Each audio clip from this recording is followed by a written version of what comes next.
It's a Wednesday afternoon. We had a couple of showers this morning, so I thought I'd grab a couple of hours this afternoon just while I can. I'm in the farthing field for the simple reason the last 2, maybe 3 times I've been out, I haven't found one coin, and all I want to do today is find a coin. So that's my objective. We're going to wait and only dig them big booming signals that we know are a coin. With the simplex, you know, they blow your ear off, and that's it, you know what you got. So that's what we're looking for. We're going to find some coins. That's the famous last words, isn't it? I will see you, fingers crossed, on the very, very first coin hole. Coin hole? Does that sound a bit weird? Probably. I'll see you on the very first decent find. How about that? See you in a bit. That is why we call it the farthing field. 1865 Green Vic farthing. In very good condition actually. So that's good. We came for a coin. At least we've got one coin. Woo! 1865 farthing. Well, I'm happy with that. Let's crack on and find a few more. Well, it hasn't been easy going this afternoon. It hasn't been finds galore, but we do have a baby thimble. It's intact. You all know, man loves a thimble. Thimble, thimble. There we go. Happy with that. It's been a while since I had a thimble. Lovely. Well, it looks kind of round and penny shaped. It's raining hard now. Let's have a look. It's round and penny shaped. And who does this belong to? Well, it belongs to me now. Who's that? Hello, sir. How are we doing? What year? Can we see a year? Yeah, we're going to get a year off that, aren't we? So is that 1922, is that? Excellent. Another coin. Happy with that. Ladies and gentlemen, after rain stopping play, now blazing hot sunshine, we have hammered. We have a copper token. There's writing on both sides. It's fairly legible, not to my rubbish eyes, but Mrs. Searcher, she'll be able to glean some information off that, and we should be able to trace that. Happy days. Little hammered, little copper hammered, probably mid 1600s, so it's been in the ground 400 years. And you and I are the first ones to see it since. How cool is that? Brilliant. We'll have a chat about that back at the ranch, see if we can get an idea of it. Coin shaped thing. Interesting looking coin shaped thing in the clod. Can we see that? Is that any good for you? Just there, look. Let's have a look. It's thin. It's very thin.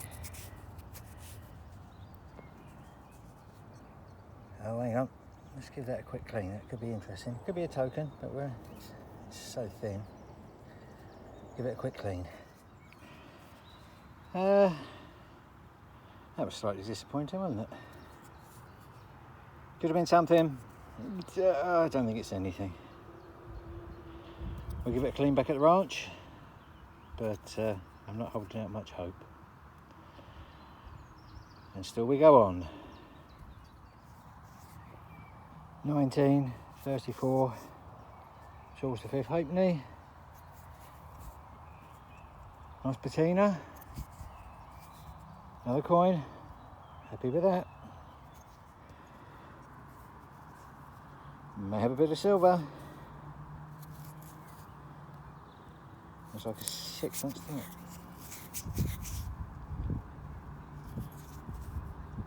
Oh, I don't know. Let's give it a clean. Oh yeah, hello. Who's that? It's Queen Vic, isn't it? Oh, let's have a look. Well, that is going to clean up very, very nice indeed. This is 1869. And just make it out on the bottom. Silver, Victorian, 6pence. I am happy with that. It's the second decent Victorian we've had today. We had that farthing earlier. Now we've got a silver 6pence. Oh, I'm happy with that. That's gorgeous. Look at the condition that's in. Happy days. Well, we're 30 yards from calling it a day. We had quite a big hole and quite an extensive search. We got another hammered copper farthing token. You can just about see the rosy thing in the middle. Can you see that? Mid 1600s rose farthing. I'm not going to stick my neck out and say this is a rose farthing because there are so many different designs on them. But we've got other ones of these indoors with very, very similar patterns. So it should be quite easy to identify. It's very, very faint. It's bent. I won't be able to straighten that out too much because that will just snap. Another hammered. Whee! Watch again. We're back at the ranch with detective dog Frank and detective dog Jack. We're going to go through the highlights of our finds. We dug 1,000 holes over the course of the 5-6 hours that we were out, and this is the highlights. Let's start at the bottom with a nice little Frank's going to go for my coffee. Nice fancy button, a little bit of decorative gold on the end though. Can't make out what it was, been squashed, not that exciting. Obligatory buckle, haven't had one of those for a while. No writing on it, a nice lead bag seal but nothing scribed on it.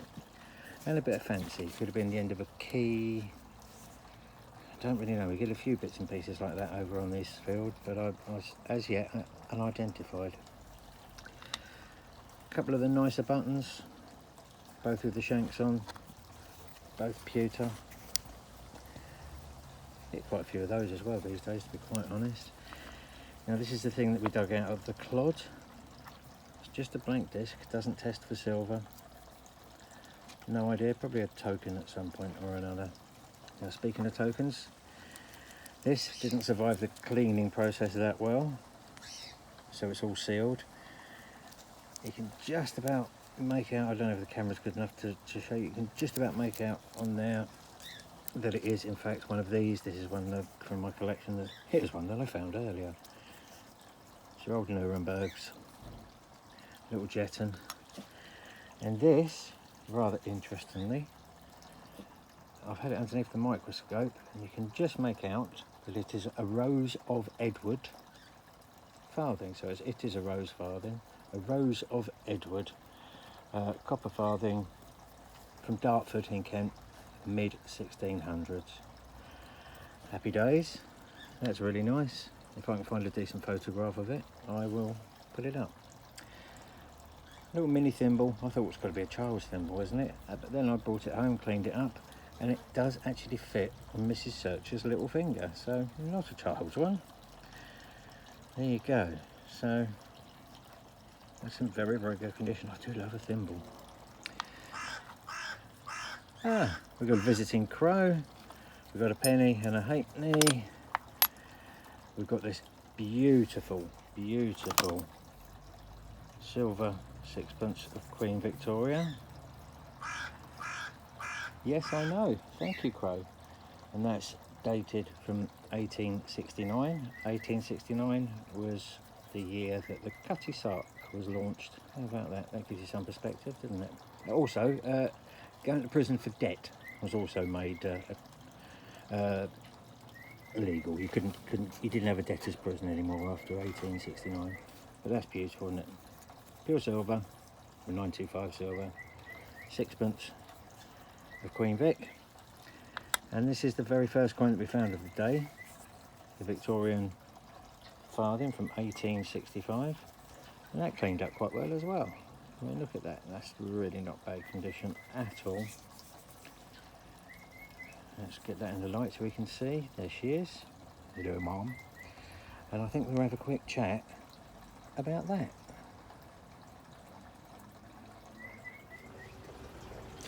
Watch again. We're going to have a little chat about this. Not so much the coin, but we're going to have a quick chat about the year, 1865. Specifically, the 9th of June, 1865. On the 9th of June, 1865, in a place called Staplehurst, which as the crow flies, There was a crow just up there just a minute ago saying hello. As the crow flies, it's about 12, 13 miles away from here. On this day, there was some rail works going on the railway line between Folkestone and London. And the authorities placed a man with a red flag to alert the driver that there was trouble ahead, 500 yards away from the bit of track that was damaged. So he was 500 yards away with this little red flag. What they didn't really think about or work through that much was that the train took 1,000 yards to stop. There you go. A crash ensued, obviously. Unfortunately, 10 poor souls lost their lives.